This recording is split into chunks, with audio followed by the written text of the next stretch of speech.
Welcome to this week's Quick Charge. Last week we learned that our enemy wants our attention more than anything else we have. His strategy is to fully capture our attention, and he's quite good at it. He's no slouch. He's no novice. But why? Why does the devil want my attention on anything other than God? Well, one very good reason is because whatever has my attention has full access to all of me. It's given full entrance, it's internalized and ingested. It becomes an open door into my life. Now, that's not some sort of creative flaw. It's actually the design of God. My attention is a portal. It's an access point. It's an open door to my heart. It's how I take things in, take things on board, and ingest them and assimilate them. And remember, I ingest solely by choice. My enemy cannot really steal my attention or hijack it or take my focus by force. I will always give it up and give it over of my own volition.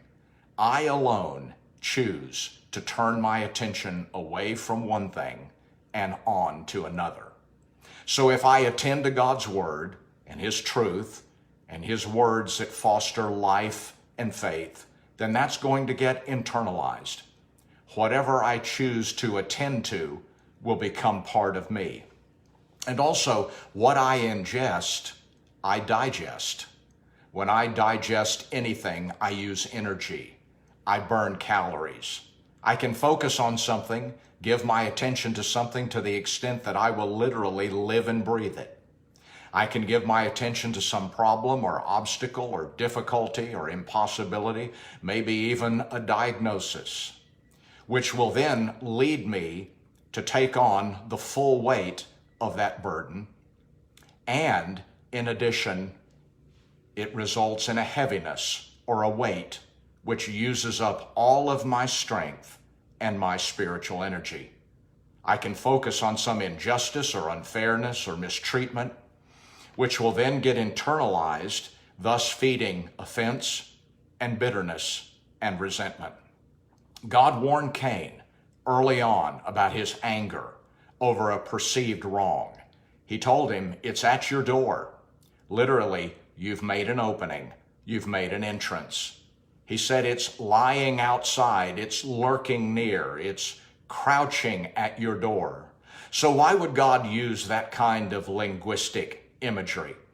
Because Cain's attention had turned from his God to a lower, lesser issue with his brother, which ended up consuming all of his energy. Now, when my attention is on God, it gives life and strength to me. It gives, because God always renews my strength. But when it's on something less or other than God, it only takes from me. Whatever else has my attention always takes my energy. And wherever my attention is, that's where I'm saying, this is where I'll use my strength and my energy. I'll put all my energy into this instead of God. So when the Apostle John fell down at the feet of those angels, as we saw last week, his worship was testifying that this is where I'm giving my attention. This is where I'm spending my spiritual energy and I'm setting my focus. No wonder those angels rebuked him and said, stop it.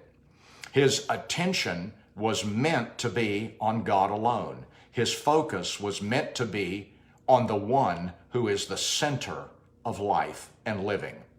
Have you given your attention to some lesser thing that has now gained unwarranted access to your heart and life? What's using up your spiritual strength?